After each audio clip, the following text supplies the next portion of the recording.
If you want to know why you dey feel the way they feel inside your mind, inside your brain, and generally why things dey the way they around you, Mind Clinic na the radio program we go teach you how to deal with all different types of stress and other things wey person dey go through. On top Mind Clinic, you fit talk about mind matter wey concern you directly or the one wey no even concern you directly. Yes, we're back again this Wednesday morning, the 19th the month of September. And it's so good to have Chinyarugo Densi back in the studio. Good morning. I'm very well. All right then. Last week we talked about emotional intelligence at the workplace. Today we're looking at abuse. Yes. Are the men abused? Are the women also abused? Do we have very terrible bosses who talk down on staffers, especially young staffers, and they feel like I'm the boss here? We'll talk about all of this and more. And you want to find out what to do? We're not saying you should slap your boss. You'll lose that job. But we'll tell you some more appropriate way to handle these particular situation or perhaps abuse at the workplace. And our guest in the studio this morning, very competent. Someone, when I saw her, profile, her bio, I was like, very well. No other person. She's a mental health specialist with degrees in psychology and criminal justice and a certified cross-cultural management consultant. She's worked with organizations, both local and international, to improve employee performance and productivity by championing well-being, better facilities, resources, and training, as well as healthier work environments. Her last international consultancy project with the Occupational Health Unit at the International Criminal Court was on secondary traumatic stress and burnout prevention. Illuminated her, it gave her, the importance of addressing employee performance, productivity, and well-being in the workplace. And so the birth of what we call PAT Consulting Nigeria. It's actually a team of professionals with backgrounds in psychology and human resource management. Our guest has facilitated numerous workshops and seminars, both virtually and in person, with hundreds of attendees covering various topics such as conflict resolution, harassment and bullying, mental health in the workplace, teamwork and collaboration. It goes on. She currently works with organizations and institutions to provide management and well-being consulting services. Our guest is none other than the very illustrious Elizabeth Palm. We're very glad to have you here. Thank you for having me. I'm happy to be here this morning. Can you hear how soothing the voice is? That's what we're talking about. The voice doesn't speak to you. I'm not sure what else will speak to you. But it's so good to have Elizabeth here with us to help us understand this topic of abuse in the workplace. Mm-hmm. Let's just go straight to the basic. When we talk about abuse in the workplace, what are we talking about? What does it mean? Okay, so sometimes trying to define abuse in the workplace can get confusing, right? Because we don't know where to draw the line from, I'm having a bad day in the workplace, or my colleagues are having a bad day, versus, okay, this is starting to become a problem, right? So we define abuse in the workplace as something that's persistent. So it's persistent pressure, psychological pressure, persistent negative behavior that is having an impact on your performance, it's having an impact on your productivity, on your happiness, on your health, mental health and physical health. And the idea behind abuse is rooted in the love for power, right? The love for control. So generally, people that are in the workplace that are perpetrating abuse in the workplace are doing so from a malicious point of view. So the intent is key. The malicious intent is important.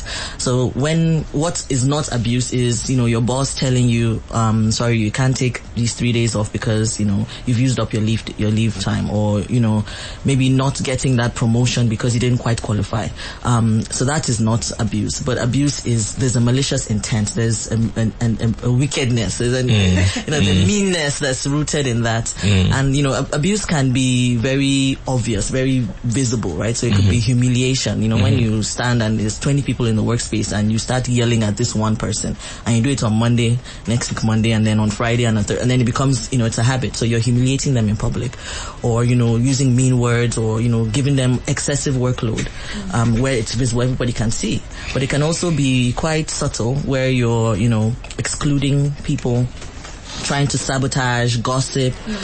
So there are different, ways that you can see abuse in the workplace. But generally, if you want to define abuse very clearly, it has to be with a malicious intent, it has to be persistent, and it has to have negative impacts on the person. Exactly. I think that's one of the things I also wanted to ask about the person's productivity when it comes to abuse. And I know down the line that's something we're also going to talk about. You've given us some examples, or one or two examples of things that are not abuse, workplace abuse. How about the things that are, what do we qualify as workplace abuse? What are the different things that we can look into that we can say, okay, this is workplace abuse? You want to give us some examples? Yeah, sure. So one example would be unreasonable workload or work pressure. So for example, your boss expecting you to work 7 days a week.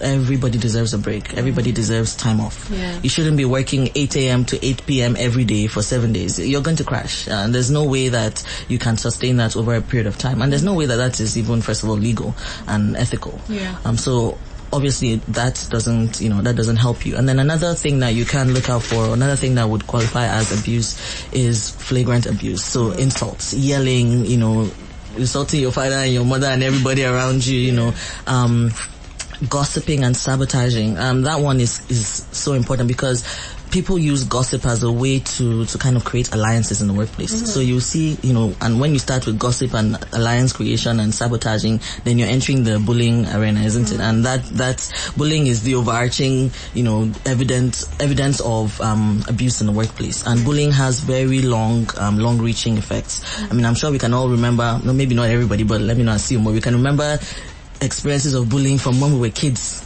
If you can remember one time that somebody, when you were 5 years old, told you your head was big, and you're 28, 30, 40, and you still remember, that's the, long-term impact of abuse. And imagine that we spend most of our time in the workplace. Yeah. We spend over 60% of our time, even more, some people, So that is where a lot of your life kind of happens. And then sometimes for some people, the workplace is an escape from their hectic home life and things like that. So when that space becomes toxic, then the impact that it will have on you is 100%.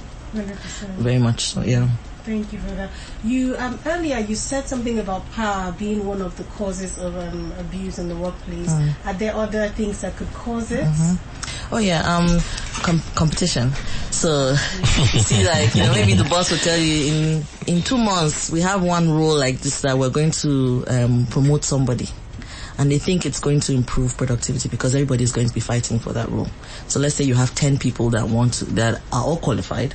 They're all putting a lot of good work and they want to get that position. Who can impress the boss more?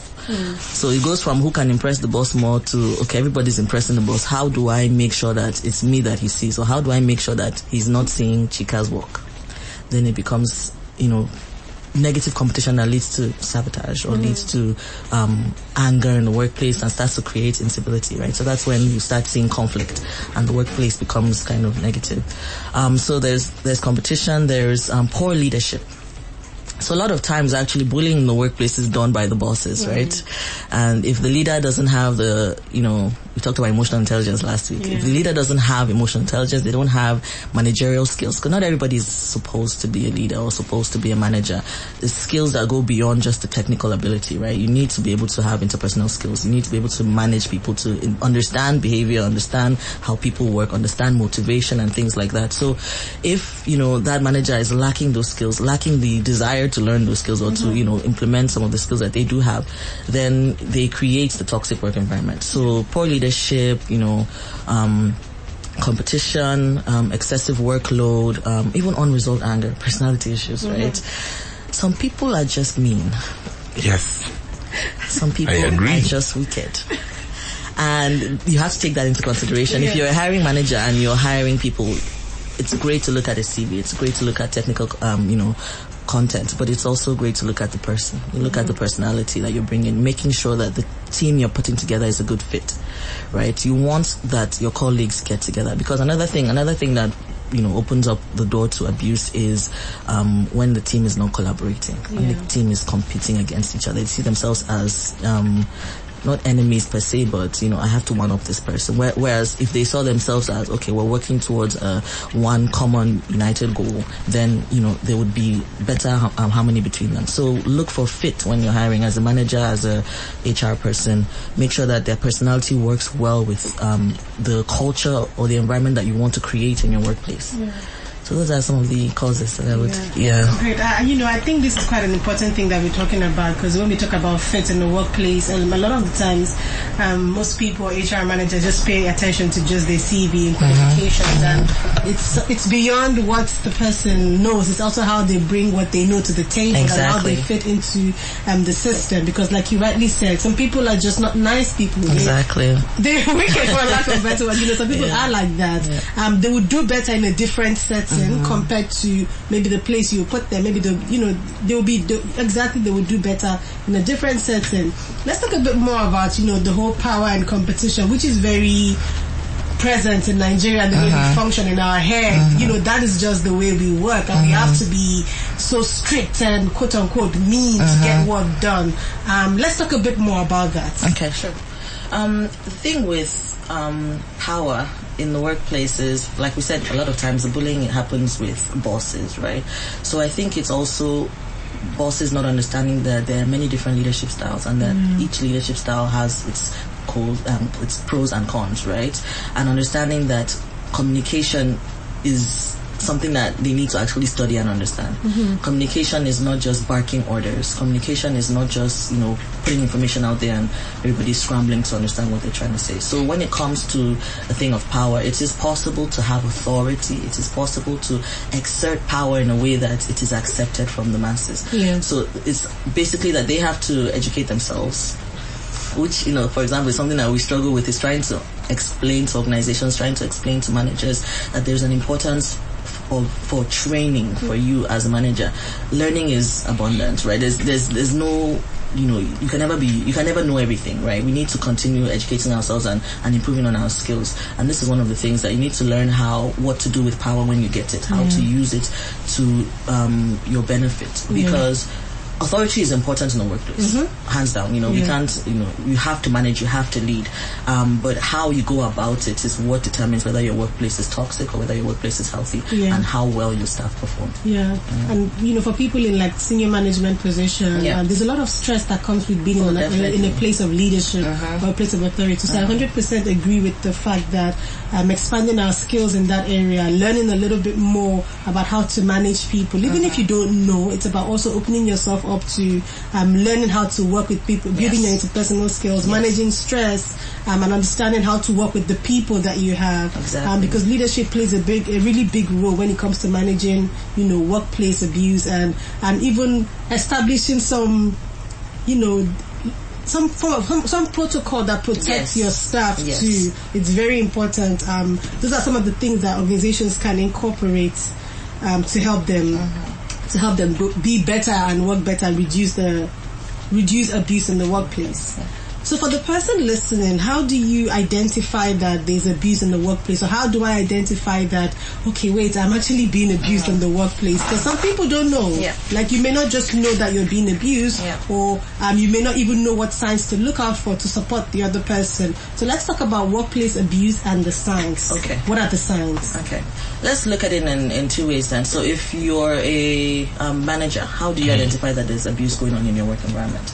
Because many times management can be clueless as to what's going on the floor, especially management is not the one exerting the abuse. So obviously there can be poor leaders that exert abuse, but there can be co-workers like everybody else in the workplace that are abusing. The thing about the abuser in the workplace is that the abuser is very cunning. The ones that get away with abuse are the smart ones. They're the ones that know how to incite it and how to hide and how to scapegoat. Exactly. Sometimes, exactly. So as a manager, you want to look out for things like low retention, for example. Like if your turnover is high, your staff are just exiting. Every 2 months you're rehiring, they're exiting. You know, you notice those kind of things. Productivity is less. People are doing less work in the workplace. Communication is not so good. There's a lot of indirect communication. So somebody will say, go and tell this person that I said, why can't you, if I say as a manager, please send an email to Chika, and you're like, no, I will tell Namdi, you know, then you realize that, okay, something is going on, there's some sort of conflict going on. So you have to keep your eyes open for some signs, and then when you do see those signs, you have to, you know, do something about it. Now, for the layperson, like for, you know, the general co-worker in the office, and you're looking at, you know, am I being abused? You're going to start asking yourself questions like, how do I feel about going to work in the morning? If you realize that you wake up in the morning and there's just boom boom in your chest, you're having a lot of anxiety about your work day, chances are something is going wrong, right? So it's either there's some level of, you know, abuse that's going on that is maybe not even targeted towards you, but that is creating an environment that at the workplace that you don't want to be a part of. So you want to look at that. You want to look at your productivity. You want to look out for stress symptoms that don't look like stress symptoms. And many times when we think about stress, we think about the mental health burden that it carries, right? But we forget about the somatic symptoms, the physical symptoms of stress. Yeah. So there might be this pain that you've been having in your neck for a very long time that you have ignored, and you're wondering, where is this coming from? Maybe you've even taken Panadol, you've gone to the doctor, there's nothing wrong with you. Then think about maybe that your body from the inside is trying to tell you something on the outside. So you have to, you know, do a lot of self-reflection. How am I feeling about work? How does my body feel about it? When I go into work, what am I observing? What am I noticing? Am I hearing a lot of gossip? Am I feeling excluded? Because you also feel it, right? Maybe you walk into a room and there's people are talking and all of a sudden they start dispersing, or the topic just, you know how people change topic, just, so what did you eat yesterday night? And you know that that's not what they were saying in the first place. So there's a lot of self-reflection that takes place. There's a lot of opening your eyes and observing the work environment and seeing, you know, if there are any of these signs of abuse that we've talked about earlier. Now, there are some bosses who never gives commendation, and for some people it weighs them down at the workplace. And so your boss sometimes just waits for you to do something and then he snaps, for instance, and this thing for some makes them feel less important at that particular time, or you know, in that team. It happens almost all the time. You do well, he never says anything, and then the one mistake someone in your department or team made, maybe because you're heading a unit, then he just comes all out on you. Then I'd like us to also talk about sexual abuse at the workplace, because most times I don't know about the females, but with male bosses, sometimes when a younger lady works in, they're not hiring you because you're so fit for that position, but they hire with ulterior motives most times, and then you get in the job a month or two after, he begins to break down your neck, not because you're not doing the job very well, but he wants something and he's trying to, you know, take advantage of the fact that you're not very competent, and then you see that you're not doing this, then you owe him something in return of some sort. You know, we hear this a lot, we see this a lot. I remember a story that was shared once of a young girl, a core member. She went to this particular ministry, and then her boss, you know, began to ask a few questions. I mean, naive core member at the time. Well, she answers everything, honestly. Who do you stay with? All those kind of questions. And then, I want you to travel with me. And this is not even part of, you know, her job description and all that. And you refusing to travel with him, you're in big trouble. You know, and all of this. So bosses taking advantage of the unsuspecting workers and all that. So I wanted to talk about sexual abuse at the workplace, and then some other bosses who perhaps just do not commend their workers. The first one is sort of easy, and it might not seem like it, but I think one of the things that I've noticed that we struggle with in Nigerian workplaces is assertive communication. I think people don't realize that you have a voice that you can use in the workplace. We feel like it's either we're very passive or we're very aggressive, and they don't understand that there's a middle ground. You can assertively express how you feel in a positive, well, they might not take it very positively, but in a not so aggressive or not rude manner. So when it comes to things like not getting commended in the workplace, it is okay to ask for feedback, ask for your commendation because you worked for it. So you say to your boss, that paper that I did yesterday for you, what did you think about it? Was there anything you needed me to edit? You say, no, it was okay. You say, it was just okay, or ask. Ask for it and get it, because that's the only way. If you realize that that's how your boss is, that's the only way that you would be able to get what you need from them, right? And then when they are, and also understanding who the other person is, when they are expressing negatively something that's happened within the work environment, maybe something that you didn't personally do, then don't take it personal. So you need to also protect your mental space. Take what you need out of it and dump the rest. But the key to getting your commendation is asking for it. For someone that doesn't give it, speak up and demand it. And eventually your boss will look at you one day and say, oh, that paper you did was great. Because subconsciously that you will make that, his brain will pick it up. That, okay, maybe I'm not giving them what they need. I'm not commending them enough. So there are ways around it where you don't have to go directly to us, you don't need to give us feedback, or you don't commend me much. You can go about it in a different way that will give you the same result. Now, when we talk about sexual abuse in the workplace, sexual harassment and abuse in the workplace, it's such a tricky and difficult one because there's so many layers to it. First of all, there is the difficulty with Nigerian workplaces and sexual abuse is that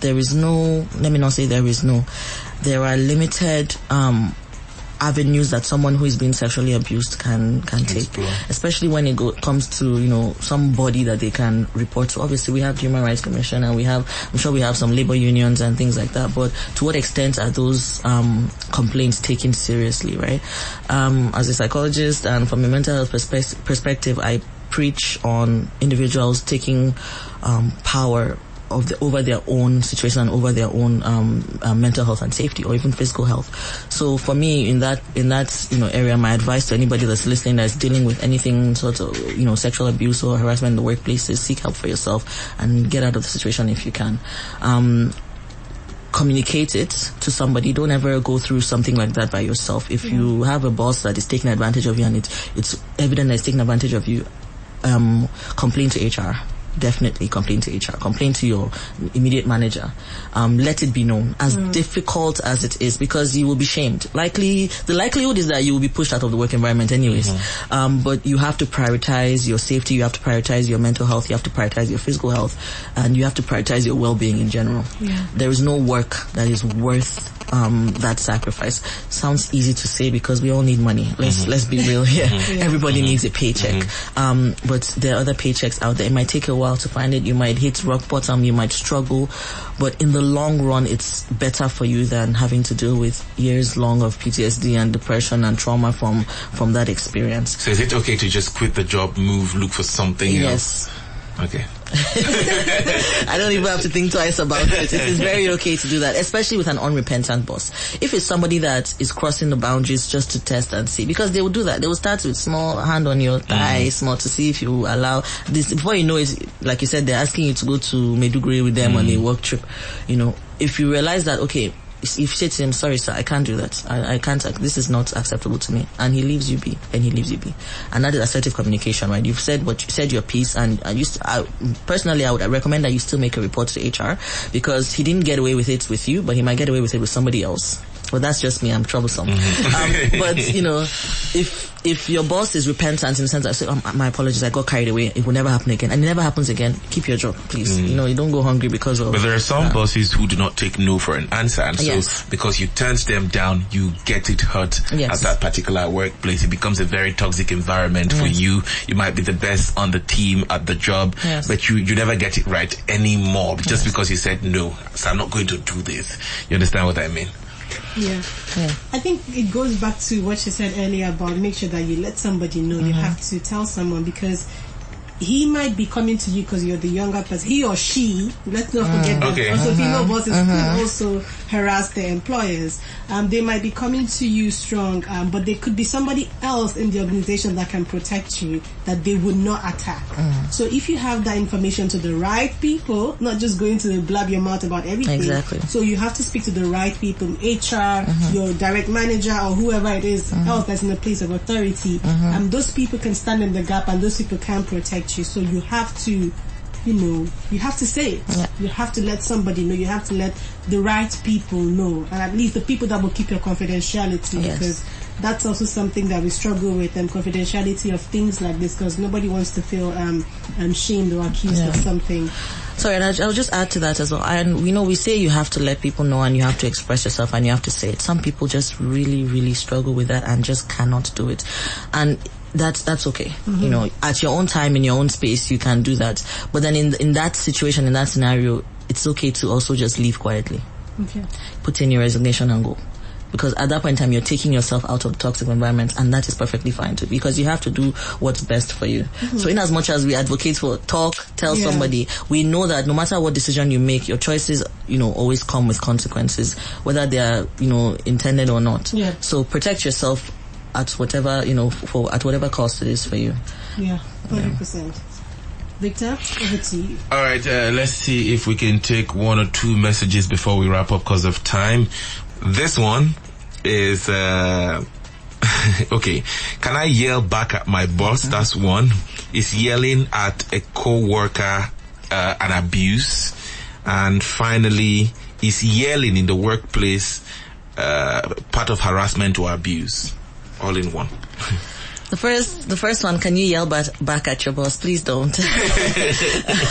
We can't give you that kind of advice. Yelling in general to anybody is not appropriate behavior. But we have a lot of bosses who constantly yell at their junior workers. Yes. Really. It's not if they yell, they're wrong. You have to also measure. Did they yell one time in March because they had a bad day, and can you forgive that and just let that go? Or did they yell at you every day or every other day or things like that? So then you start to see if it's abuse or if it's my boss had a bad day.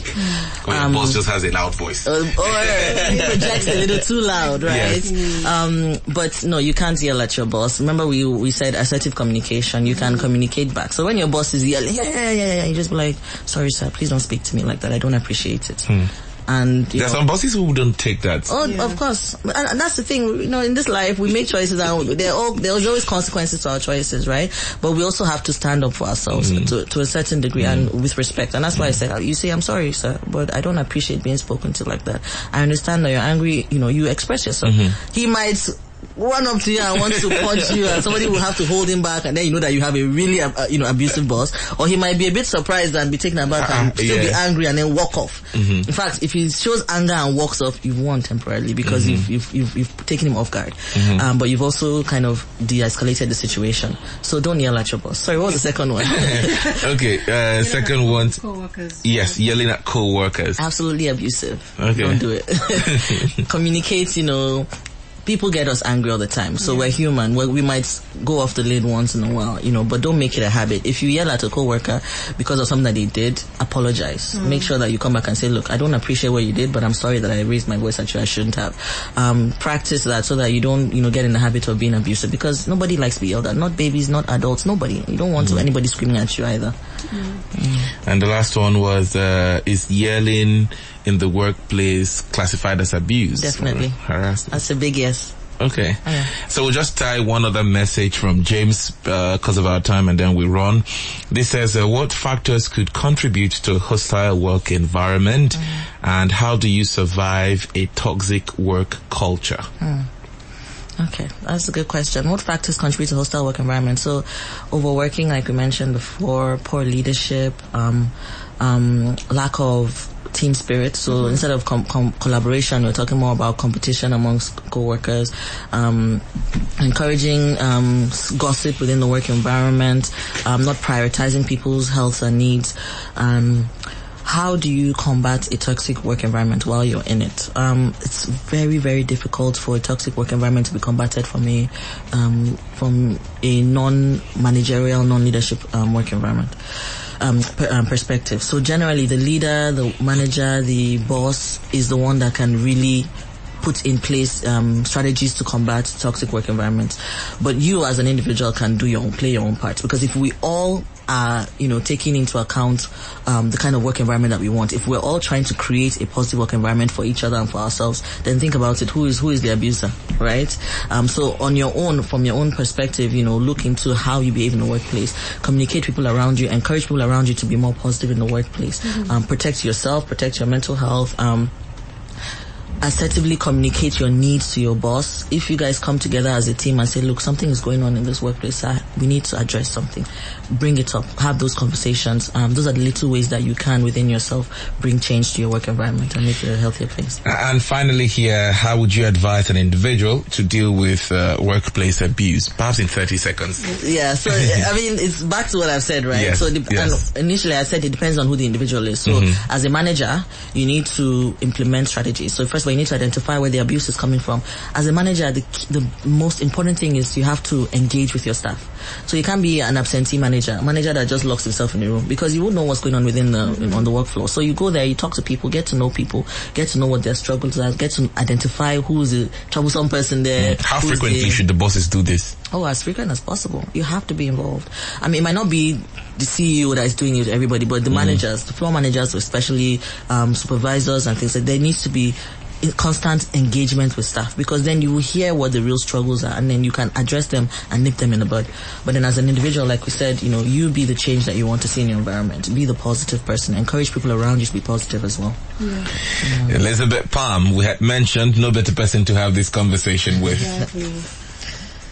All right. I think, from everything that we've talked about, the workplace is not just somewhere people go and just try to make money. Yes, that's one of the primary things. Productivity is like the primary aim of the workplace. But who are the people that bring that productivity? The workforce is the people. So encouraging interpersonal skills and developing and investing in the people that make that place a productive place for you is very important as a manager, as a colleague, investing in each other, so that we reduce things like workplace abuse and we encourage productivity, which is the primary aim of working in the first place. So for the manager, for the colleague on the ground floor, everybody in between, there needs to be some form of synergy. Yes. It may not always be kumbaya, but there needs to be some form of understanding that we are in this to do Together, something to help ourselves. Yeah. We'd like to get the email address and the contacts from Neem Sanctuary. And by the way, this program is proudly brought to you by Neem Foundation. So to contact us at Neem Foundation or Neem Sanctuary, the number to reach us on is 0706 062 5054. I'll read that again. 0706 062 5054. You can look us up on Instagram at Neem Sanctuary or send us an email, sanctuary@neemfoundation.org.ng. We must thank you very much, Elizabeth Palm, for being a part of the show today. Thank you for having me.